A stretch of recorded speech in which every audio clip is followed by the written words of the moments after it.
Yun, so magandang araw po sa inyong lahat mga paps, no? Sa mapagpalang araw sa inyong lahat dyan. So, yun lang, meron na tayong gagawin dito. Bale, sharp 32 inches. Yung problema niya, hindi ko lang ipakita ngayon kasi nandun pa sa may budiga natin. Pero yung problema niya is, under naman siya, naka-under naman siya, normal naman yung kanyang pag-under. Pero yung problema is, ah, kada pa-on mo sa unit, kailangan mong i-reprogram yung mga doon sa cable lines niya. Hindi po siya makasave ng memory tapos kapag pina-power off mo siya doon sa remote o doon sa kanyang button, bigla na rin siyang automatic on na rin siya. So, kahit pinatay mo siya sa remote or sa kanyang button, bigla na rin siyang mag-on ulit. So, yun yung problema niya. So, hindi po siya natin makuha doon sa kanyang pag-hard reset. So, yung kailangan natin is fresh bin files talaga. So, ito siya ngayon. Bali nag-order tayo ng memory. Ayan o, yung WinBand style. Ito yung memory niya. WinBand 25064 GB. Ito yung kanya ating in-order sa online, no? Kasi yung unit kasi natin, yung kanyang dating memory, kung i-erase natin dito sa ating programmers, hindi po siya ma-erase. Then, at saka, wala din po tayong program dun sa kanyang model, dun sa Sharp na model na yon. So, buti na lang, meron tayong napagkunan. So, ito pala isang Sharp din na ako, same model na kailangan natin, no? Bali, yung problema nito is backlight siya. Then, matapos natin palitan ng backlight is nagbe-blink siya. So, nakuha naman natin siya sa may pag-hard reset dun sa kanyang button. Then, so nag-okay na siya. So, kinuha natin yung kanyang memory, sinave natin para magamit natin dun sa isang unit na nag-automatic on kahit pinatay mo siya sa remote or sa kanyang button. So, ito pala yung upload natin dun sa my second channel natin na The Technician, no? So, sana mapuntahan niyo rin yung second channel natin na The Technician. So, ito siya. Okay na to. Kinuha lang natin yung kanyang memory dun sa kanyang mainboard para may save natin dito, may lipat natin sa my laptop at para may program natin dito sa bagong memory natin yung gagamitin natin doon sa may isang unit natin. So ito pala yung isang unit natin, no. Pakita natin 'to. So ito siya. Ito. Yung kanyang model is na Sharp 32 LA185 natabunan lang ng kanyang bracket eh. 185M. Ito yung wala tayong memory nito or program. Buti na lang may isang dumating na hard reset natin so kinuha natin yung memory para may savings para may savings na tayo at hindi na tayo magka-problema kung may tanggap man tayo ulit na ganitong model. So ito siya 32. So mamaya na yan, papakita ko yung problema niyan. Pag matapos na natin yung pag-program o pag lipat ng program doon sa isang memory na in-order natin. So ito siya. Yan. Ito, naka-set up na tong laptop natin. CH341 yung gamit natin kasi wala po tayong RT8, no? Na programmer. Bala ko sanang bumili, pero siguro next na natin pag may budget na tayo, no? So ito, na-read na natin siya. Ayan, no? Na-read na natin yung memory niya. So empty po siya, wala po siyang laman kasi nga bago siya. So ang gawin natin is mag-open tayo dun sa ating na-save na memory. Open natin yan. Ayan. At saka hanapin natin yung memory ng kailangan natin. So, na-save na natin yan kanina kasi nakuna natin yung memory doon sa isang unit yan, no? Sa unit na yan. So, hanapin natin yung LC 32185M. So, marami po tayong na-save dito. Pansin nyo, meron na kasi ako na-save nito pero not sure din yan. Kapag may lagay 9S, so not sure po tayo dyan. Ito po siguro yung may problema. Yung biglang nag-automatic on siya at hindi po siya maka-save doon sa kanyang memory. So ito po yung na-save natin ito, yung LC32LE185M. Kapag walang nakalagay diyan, so ito yung good. Ito yung na-save natin kanina. So i-open natin 'to. I-open natin 'yan. Ayan.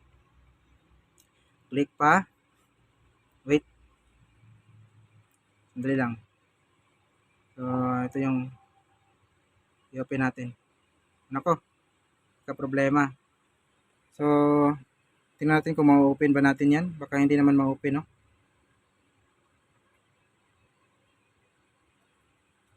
So wait lang, nagka-problema ata. So balik tayo dito sa my open. Hanapin natin yung memory. Naku, nakaproblema na yung ano natin Yan, open natin yan.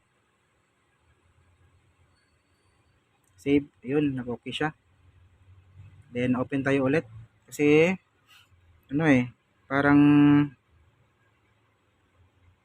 so ito siya, 185M ito. Okay. Okay nga. So, ito na siya. So, try natin tong i-program dito sa may memory natin. Try na natin, no? So, gagawin natin is i-program natin dito sa may bagong memory natin. At try natin isalpak dun sa unit na nag-automatic on siya. Para i-pause ko lang yung video natin kasi medyo mahaba siya. So, pag mo-program natin yan, i-read natin kung hindi ba empty or pumasok ba yung program dito. Tapos, i-verify natin. Then, exit tayo. Then, ikabit natin dun sa may unit mismo. So, saglit lang. So, ito na ba yung unit, no? Na sinabi natin na hindi po siya makapag-save ng kanyang memory. So, ito na po yung finished product natin. Ito yung memory na ano tawag doon? Na program natin doon sa kanyang model na Sharp LC-32LA185M. Ayan. So, dito lang ko muna ilagay dyan. Kasi, kakabit natin yan sa memory. Papalit natin yan sa memory nito. So, ito, ipapakita natin kung ano yung problema niya. So, saksak natin. Ayan. So, tingnan nyo. Wait. Tama ba yan? Saksak na yun. Kulay green. So, it means nag-oscillate na yung unit natin. Ayan, nalabas yung logo ng Sharp. Then, ayan channel 1. So, ito yung problema. Napakahirap nito. At marami na rin tayong mga na-encounter na mga mensahe doon sa mga sa ating YouTube channel, no? Na kung paano ba kung ganitong problema, ayaw makapag-save. Tapos pinapatay mo, bumabalik siya, automatic on siya kahit pinatay mo sa remote o sa kanyang button. So yun nga, hindi po siya pwede or hindi po siya kaya sa hard reset, no? Kasi yung hard reset is para lang doon sa kanyang lamp error pag nagkakaroon ng problema yung blinking. So ito hindi naman siya nagbi-blinking. At gumagana naman siya ng maayos. Ang problema na talaga nito is hindi po siya makapag-save doon sa kanyang last memory. At saka automatic on po siya kahit pinatay mo na. So ito yung mahirap. So ito hindi kaya siya na nabulol na tayo. Hindi siya kaya sa hard reset kundi fresh bin files talaga yung kailangan nito. So ito tingnan nyo. Pa-power off ko dito sa remote niya. Ayun, di ba? Power off natin. So wala po siyang standby automatic Hindi po siya nag-standby. Automatic na nag-on siya kusa. Nagpa-power on siya ng kusa, no? Ayun Tapos balik ng channel 1 na naman. Ayun. So patayin ko Patayin ko. Baka kalain niya pinindot ko yung remote Wala. Wala po tayong binitawan natin yung remote niya. So, tingnan nyo. Ayun Nag-on, nagpa-power on siya talaga ng kusa, no? Ayan. Ayun. Channel 1 na naman. So, ito, lipat natin sa sa may source niya, input. Punta tayo dyan sa may input 1. So, punta tayo sa may input 1. Input 1, tapos enter natin. Ayan, naka-input 1 na siya. Input to, video. So, patayin ko. Dapat mag-save yan Dapat makasave yan. Dapat magsisave yung masave niya yung last memory niya. So, nawala Wait. Pindutin ko muna ulit yung input. Ayun Input 2 tayo. Video. Ayan. So, power off ko muna. Ayan, papatayin natin yan. Ayun patay siya. Bitawan natin yung remote. Patayin natin. Ayun automatic on siya. Logo ng Sharp, mawala. So, dapat naka-input to. Naka-input to video, no? So, yun nagbalik siya ng raster channel 1. Ito, hindi po siya makapag-save yung memory nito. So, kailangan talaga natin is fresh bin files. Buti na lang nakakuha tayo doon sa isang unit na hard reset natin at kinuha natin yung memory, sinave natin, tapos pinogram natin doon sa bagong memory na binili natin sa online. Ayan. So, bubuksan ko muna to, tapos, kunin natin yung dating memory nito kasi hindi po yung dating memory nito is hindi po siya ma-erase yung kanyang intact or yung kanyang original na bin files, no? Hindi po siya ma-erase, hindi po siya ma-inputan, no? Hindi siya pwedeng ma-program ng ibang files dahil nga hindi ma-erase yung kanyang dating files. So kailangan natin ng bumili talaga ako ng bagong memory, yung walang laman dun sa online, saka natin pre-programan ng WIN files ng ganitong model. So ito yan. Balik tayo mamaya kapag nabuksan na natin ito. Balik na po tayo na. Nabuksan natin yung unit.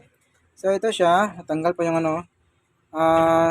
yung kanyang paglalagyan sana ng bracket. Kasi sobrang taas kasi nung nilagay ng may-ari nito. Kaya nabungi. So pinalitan natin ng mababang screw dun sa kanyang bracket na mag-hold sa kanyang bracket kasi sobrang taas nung ginamit ng may-ari. No? So ito na siya. Pansin nyo, yun kinarate na kasi natin yung kanyang memory nito eh. Yun yung bakas ng paggawa natin. Dami ko kasing ginawa nito. Nagpalit ako ng memory pero ayaw talagang ma-erase ng memory nito. Pero sinave natin to. Yun nga. Yung nilagay natin is not sure bin or defective bin files. Pero gumagana siya. Yung problema is ayaw niya makapag-save ng kanyang last memory. So ito, tatanggalin lang muna natin yung mainboard. Tapos tanggalin natin yung kanyang memory. And then, ikakabit natin yung bagong na-program natin na memory. So, yun lang. Wait, sandali. At, mapopost ulit tayo. I'm walking alone, the streets are empty. The only thing I can see is my own silhouette. I'm getting stronger, step by step. The clock is ticking, but there's no time for regrets. I've been flying from town to town.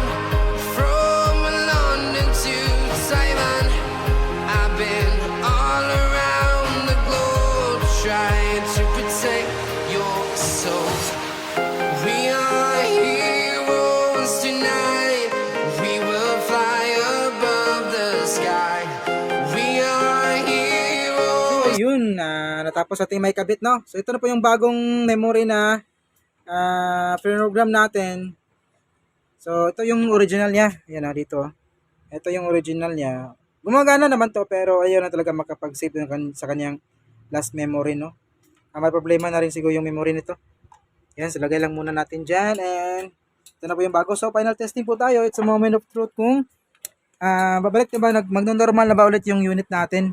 Baka ganun pa rin eh. So, saksak ko muna. Saksak. Hindi kasi makita dito kung may standby ba. So, angat ka lang ng konti. Ayun. Ayun nag-standby na siya. Meron na siyang standby. Parang hindi na rin siya nag-automatic Parang, 99% malapit na tayo sa katotohanan nito, no? So, asa na yung remote? Hanapin ko muna yung remote ng Sharp. Sana yun, wala. So, ito pala. Yan. So, ito na yung remote natin. Power on ko lang muna dito. Yun. Tapos, lagay natin sa may ilalim. Then, angat tayo. Yun. Bumukas yung kanyang backlight. Tapos, yung logo ng Sharp. Ayun.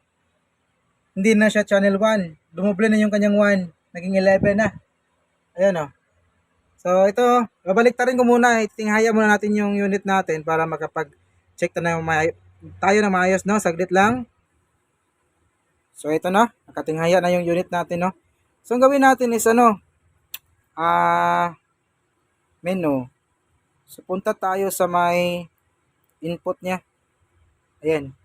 So, lipat tayo dito sa input 2. Input 2. Lipat tayo sa input 2. Ayun. Tapos, enter natin. Yun, naka-input 2 na yan. So, patayin natin ngayon to. Yun, break standby siya. Tapos, bunutin natin. Tayin natin na mawala yung standby niya. So, tandaan natin naka-input 2 siya. Dapat, pagkabukas natin ulit nito, dapat naka-input 2. Naka-input 2, nakalimutan ko na Tagalog doon. Pag napaon natin ulit dapat naka-input 2 yung unit natin, yung dating last memory niya. Kung babalik to ng channel 1, nako, parang di gumana yung ginawa nating program. Yan, so wala na yung standby. Saksak ulit. Bakit patigas? Parang napatigasan na yung saksakan natin. So naka-standby siya. Pinutin natin. Na-power on. Then, logo ng Sharp, labas. Tingnan natin dito. Ayun, naka-input to pa rin siya. Ayun oh. Ayun. So, nakapag-save na po yung unit natin yung kanyang memory. So, dito tayo sa my channel. Dito tayo sa my channel niya. Ayan. So, dito tayo sa my TV. Ayun, naka-raster siya. So, ito, kailangan pa to ng, ayan, naka-channel 11 siya. I-reprogram doon sa bahay na mayari, no? So, ano kasi, parang in yung mayari nito, merong sa kanyang apartel, merong mga rooms yung tawag doon. May paupahan na mga rooms. So, bawat rooms mayroong ganito. So, yun yung problema niya. Kada power on niya, kailangan niya lang i-program yung unit dun sa kanyang cable line. Kasi hindi po siya makapag-save. So, ito, pag ma-program na niya to, sureball na yan na ma-save na po yung lahat yung kanyang mga data na nakuha, no? So, sa my channel 7 siguro tayo. Punta tayo sa my channel 7. Ayan, naka 7 siya. So, 7. So, patayin ko dapat, hindi to kusang magpa-power on. So, patayin ko ha. Ayan, bitawan natin yung remote. Kasi kanina, pag napatay natin, namamatay naman siya, pero walang standby, tapos biglang magi-green siya, then bukas na naman ulit. Yun yung problema, automatic on siya. So, ngayon, yun o. Hindi na po siya nagkukusang mabubuhay. Hindi po siya nagkukusang nagpa-power on, no? So, antayin, kailangan po siyang gamitan ng remote para mag-power on. So, pindutin natin.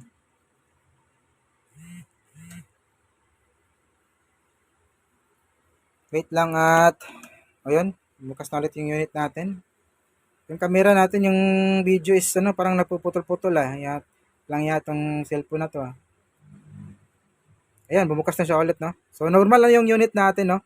And, puputulin na natin yung video hanggang dito lang siguro kasi yung camera natin, yung video is, parang napipressing na.